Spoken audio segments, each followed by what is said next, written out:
Okay, so I saw this on Twitter. It said, "What's a song that features the word song in the title?" I dig through my music library and I found more than expected, so let's get into it. First up, I decided to go with Jason's song "Gave It Away" by Ariana Grande. Kind of getting into her jazz bag ever so slightly. I really enjoyed it. What she did with her voice. I kind of like the sass that she has, like her vocal delivery. I like the writing. I feel like this is something that's different for her. I would like to see her tap into this bag more because she really ate this up. And yeah, very enjoyable. This was a bonus track for the Dangerous Woman album. If you haven't heard it already, give it a listen, but she knew how to be done, period. For Taylor Swift, decided to go with our song off of her debut album, a classic that really catapulted her into the country scene, and rightfully so.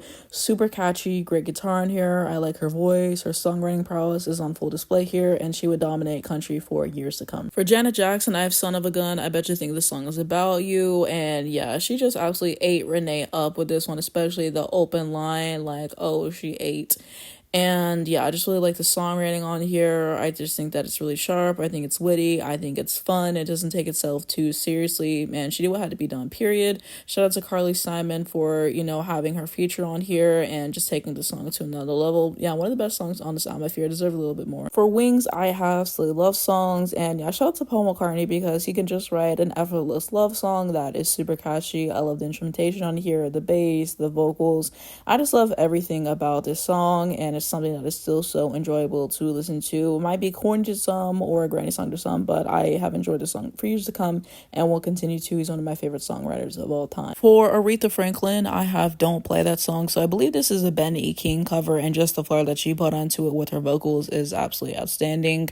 I really love the piano on this song, and yeah, her vocal delivery is just, top tier. So really quite enjoy what she did with this overall. Also, I love the Mariah Carey version as well, so I wanted to mention it, and I think that they're both great in their own way. I really like the interpretations that they both added to the song. So another one for Aretha is her rendition of Border Song by Elton John. Phenomenal, solidifies Aretha as one of the best singers of all time. I just love the way that it progresses all the way throughout, and definitely a treat to listen to. I forgot that I even had this album in my library, nevertheless this song, but definitely check it out. I really enjoy it. Shout out to John Frusciante. I like his voice. He is a phenomenal guitar player, so I'd recommend it. Next up, I have one of my favorite artists of all time, Fiona Apple, who I mentioned in some of my videos recently. I think that this song is catchy, another underrated moment in her catalog, and this album is underrated as well. I think you should give it a listen. Honestly, I feel like it gets a lot of undeserved hate, but yeah, Fiona Apple is pretty much always going to eat for me, and we love to see it. Next up, I have two Phoebe Bridgers songs. First up is Garden Song from the Punisher album, which is exquisite, and then Moon Song, which is a really devastating listen. She's a phenomenal songwriter. Next up, I have I'll Write a Song for You, Earthwindandfire. Just a beautiful listen, and this album is incredible. I'd highly recommend listening to it if you haven't already. My favorite album I've heard by them so far, but just so many amazing classics under the belt. Stop Killing Me Softly with his song. I really love this rendition by the Fugees, and yeah, I'm just a classic that we all know and love, so of course I had to include it. Another one, Heartbeat song by Kelly Clarkson. Yeah, this is really catchy whenever it came out. This album, not my favorite, but this is one of the good songs on it, so definitely did what had to be done. This one is a classic until the end of time, the Christmas song by Nat King Cole. It doesn't really get much better than this, just has you feeling festive.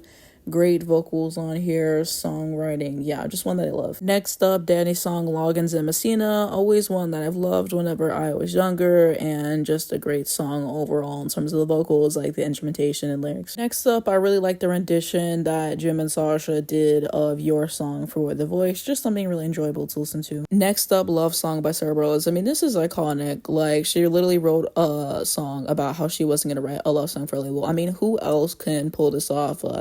Just excellent. I really like the vocals in here. Writing on here is excellent, clever, sharp, witty. I really like the piano and like the intro and everything that's going on there. I also really like the Glee version, Oh They Ate. Alright, so that's going to be it for the topic of today's video. Let me know what are some of your favorites in the comments down below and what you think of my picks and everything. Let's continue the conversation. You enjoyed the video, give it a like down below. You can subscribe to see more videos like this. I've been uploading every day for the past few months, so you don't want to miss out on that. And if you hit the bell, get notifications here for when I post an when some video videos comes out. And first link down below in the description will be in the main channel. So if you want to see more of me, subscribe on there. New videos every single week. I'm also going to have my Twitter accounts, Instagram, my TikTok accounts, which I'm active on every single day. And also Spotify, Free Palestine. Thank you so much for watching, and I'll see you in the next one.